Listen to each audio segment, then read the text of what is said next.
आकाशवाणी भोपाल से प्रस्तुत हैं प्रादेशिक समाचार।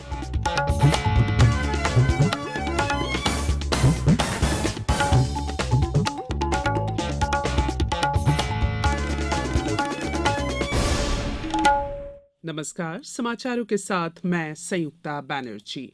सबसे पहले इस बुलेटिन के मुख्य समाचार। केंद्रीय वाणिज्य और उद्योग मंत्री ने कहा कि अफसरशाही की व्यवस्था बदलने में कारगर साबित हो रहा है नेशनल सिंगल विंडो सिस्टम। केंद्रीय कृषि मंत्री ने बांस क्षेत्र के विकास के लिए सलाहकार समूह के गठन की दी मंजूरी। इंदौर में होने वाली ग्लोबल इन्वेस्टर्स समिट और प्रवासी भारतीय सम्मेलन की तैयारियों की मुख्यमंत्री ने की समीक्षा, दिए आवश्यक निर्देश। और फुटबॉल वर्ल्ड कप के क्वार्टर फाइनल में किसी एशियाई टीम के पहुंचने का सपना हुआ ध्वस्त। जापान क्रोएशिया से और दक्षिण कोरिया ब्राजील से हारा। अब समाचार विस्तार से।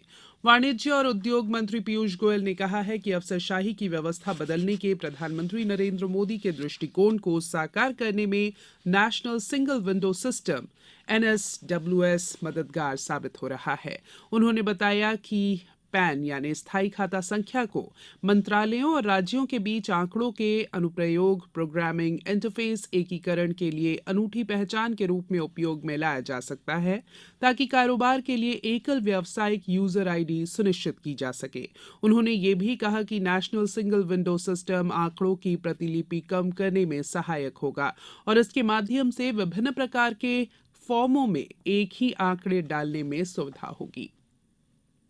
उन्होंने नेशनल सिंगल विंडो सिस्टम के उपयोग और उद्योग जगत की ओर इसके इस्तेमाल पर प्रतिक्रिया प्राप्त करने के लिए समीक्षा बैठक भी की। अधिकतर एग्जिट पोल में गुजरात विधानसभा चुनाव में भारतीय जनता पार्टी की भारी जीत का अनुमान लगाया गया है, जबकि हिमाचल प्रदेश में सत्ताधारी भाजपा और कांग्रेस के बीच कांटे की टक्कर होने की संभावना है। विभिन्न समाचार चैनलों के एग्जिट पोल के अनुसार गुजरात में भाजपा को 117 से 151 के बीच सीटें मिल सकती हैं। कांग्रेस को 30 से 51 सीटें और आम आदमी पार्टी को 2 से 21 सीटें मिलने की संभावना व्यक्त की गई है।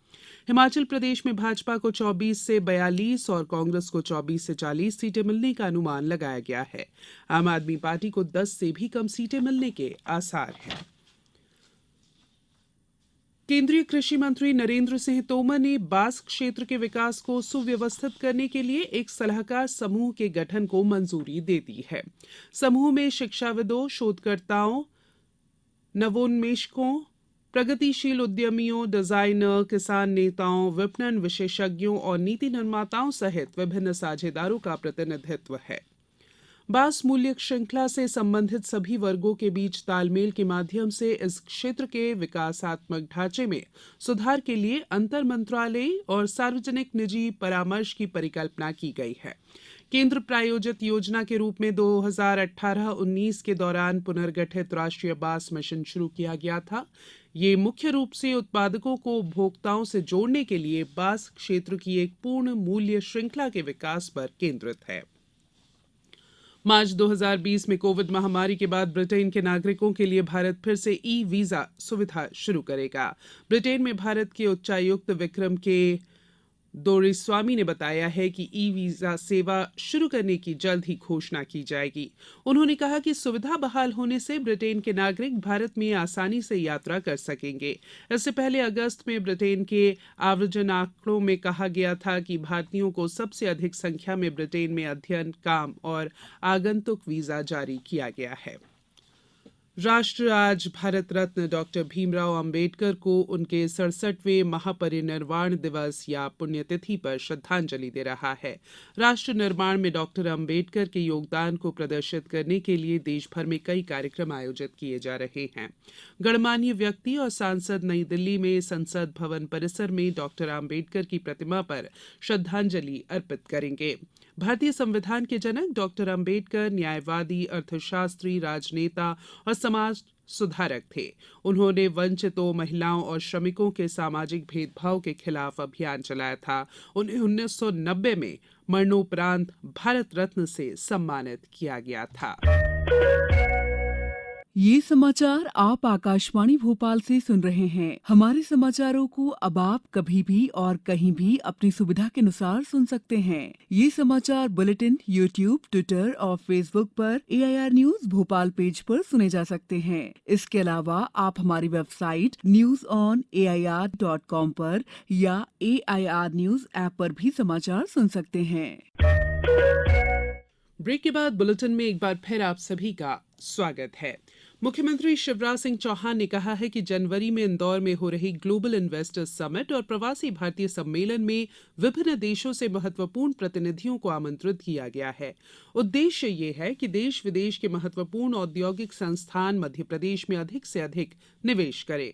मुख्यमंत्री कल भोपाल में जनवरी में इंदौर में होने वाली ग्लोबल इन्वेस्टर्स समिट और प्रवासी भारतीय दिवस और सम्मेलन की अब तक हुई व्यवस्थाओं और तैयारियों की जानकारी प्राप्त कर रहे थे।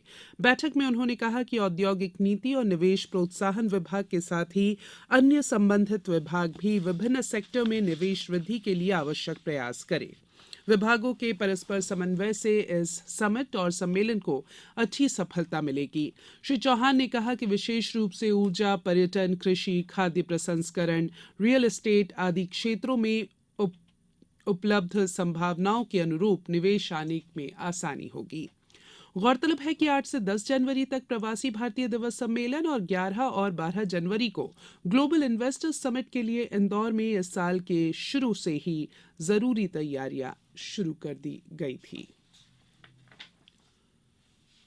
मुख्यमंत्री शिवराज सिंह चौहान ने कहा है कि खेलो इंडिया यूथ गेम्स के 5वें संस्करण में प्रदेश के 8 नगरों में 30 जनवरी से 11 फरवरी तक हो रहे खेलों का आयोजन मध्य प्रदेश के लिए एक विशेष अवसर है, जब प्रदेश की संस्कृति की झलक इन खेल आयोजनों के साथ देखी जा सकेगी।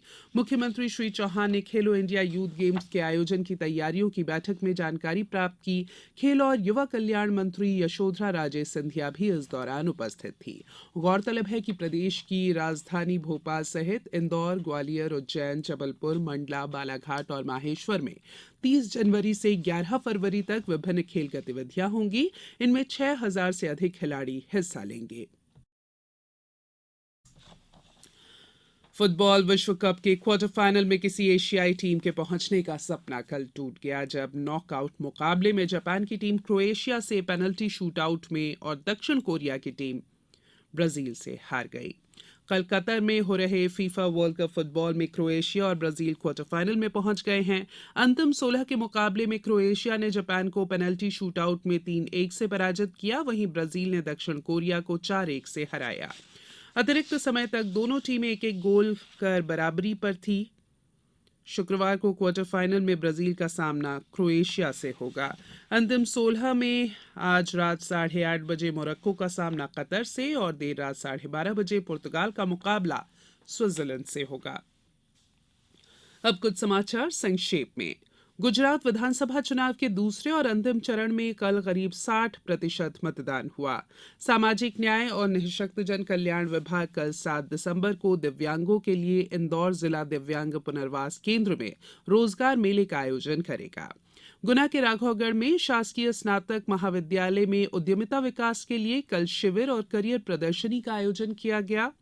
विश्व प्रसिद्ध पर्यटक स्थल छतरपुर जिले के खजुराहो में अंतर्राष्ट्रीय फिल्म फेस्टिवल का आयोजन इस बार 5 दिसंबर से 11 दिसंबर तक किया गया है।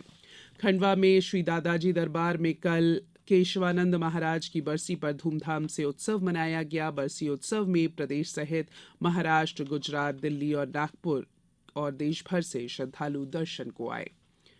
मुख्यमंत्री ने कल नसरुल्लागंज में सीएम राइज स्कूल का निरीक्षण किया और सुजलाम जल महोत्सव के लिए प्रतीकात्मक रूप से कल आगरमालवा विकासखंड की चयनित बाण गंगा नदी का पूजन अर्चन कर नारियल विसर्जन किया गया। इसके बाद बाबा बैजनाथ महादेव का जलाभिषेक किया गया। अंत में बुलेटिन के मुख्य समाचार एक बार फिर। केंद्रीय वाणिज्य और उद्योग मंत्री ने कहा कि अफसरशाही की व्यवस्था बदलने में कारगर साबित हो रहा है नेशनल सिंगल विंडो सिस्टम। केंद्रीय कृषि मंत्री ने बांस क्षेत्र के विकास के लिए सलाहकार समूह के गठन को दी मंजूरी। इंदौर में होने वाले ग्लोबल इन्वेस्टर्स समिट और प्रवासी भारतीय सम्मेलन की तैयारियों की मुख्यमंत्री ने की समीक्षा, दिए आवश्यक निर्देश और फुटबॉल वर्ल्ड कप के क्वार्टर फाइनल में किसी एशियाई टीम के पहुंचने का सपना हुआ ध्वस्त।